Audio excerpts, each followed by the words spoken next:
ఆంధ్రప్రదేశ్ గౌరవ ఉప ముఖ్యమంత్రి పంచాయతీరాజ్ గ్రామీణాభివృద్ధి, తాగునీరు మరియు పర్యావరణం, శాస్త్ర సాంకేతిక శాఖ మంత్రి శ్రీ పవన్ కళ్యాణ్ గారి జన్మదినం సందర్భంగా పంచాయతీ సర్పంచుల సంఘం మరియు పర్యావరణ పరిరక్షణ సంస్థలన్నీ కూడా ఈరోజు ఆయనకి శుభాకాంక్షలు జన్మదినం తరఫున తెలియజేస్తా ఉన్నాం. ముఖ్యంగా ఆయన పంచాయతీరాజ్ శాఖని చేపట్టిన తర్వాత దానిలో ఉన్న సమూలమైన మార్పులు తీసుకురావడానికి చేస్తున్న ప్రయత్నాన్ని పంచాయతీ సర్పంచుల సంఘం తరఫున మేము అభినందిస్తూ ఉన్నాం. ఆయన చేస్తున్నటువంటి ఆ పంచాయతీరాజ్ వ్యవస్థకి జరుపుతున్నటువంటి శస్త్రచికిత్స ద్వారా ఆ యొక్క పంచాయతీరాజ్ వ్యవస్థ పూర్తి ఆరోగ్యవంతంగా అవుతుందని చెప్పి మేము భావిస్తూ ఉన్నాం.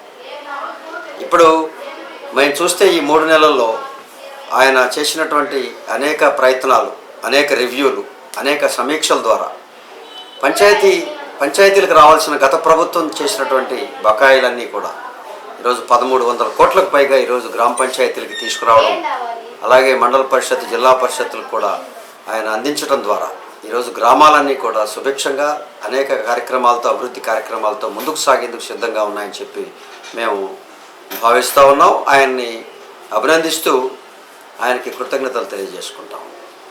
అలాగే ఆయన పర్యావరణ పరిరక్షణ శాఖ మంత్రిగా ఈ రాష్ట్రంలో జరిగేటువంటి కాలుష్యానికి కారకమైన అనేక అంశాలన్నింటినీ ఆయన ఈరోజు పరిష్కరించేందుకు ముందుకు సాగాలని చెప్పి ఆయనకి ఆ విధంగా అందరూ సహకరించాలని చెప్పి మేము కోరుకుంటా ఉన్నాం. ఈరోజు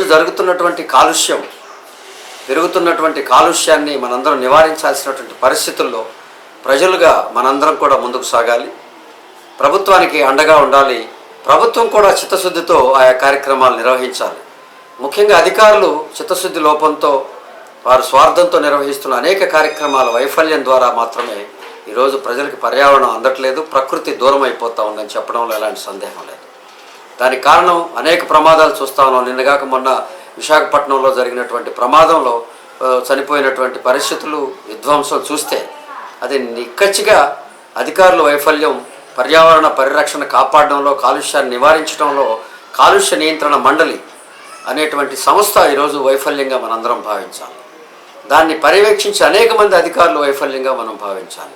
ఇవాళ అధికారుల యొక్క తప్పిదాన్ని, ఆ యొక్క ఫ్యాక్టరీల యొక్క నిర్లక్ష్యాన్ని మనందరం పక్కన పెట్టి ఫలితాలని పరిహారంతో ఆపేస్తూ ఉన్నాం. ప్రమాదం జరిగితే పరిహారం కాదు, దానికి పరిష్కారం చూడాల్సినటువంటి బాధ్యత ఈ యొక్క ప్రభుత్వం మీద ఉందని చెప్పి మేము తెలియజేసుకుంటా ఉన్నాం.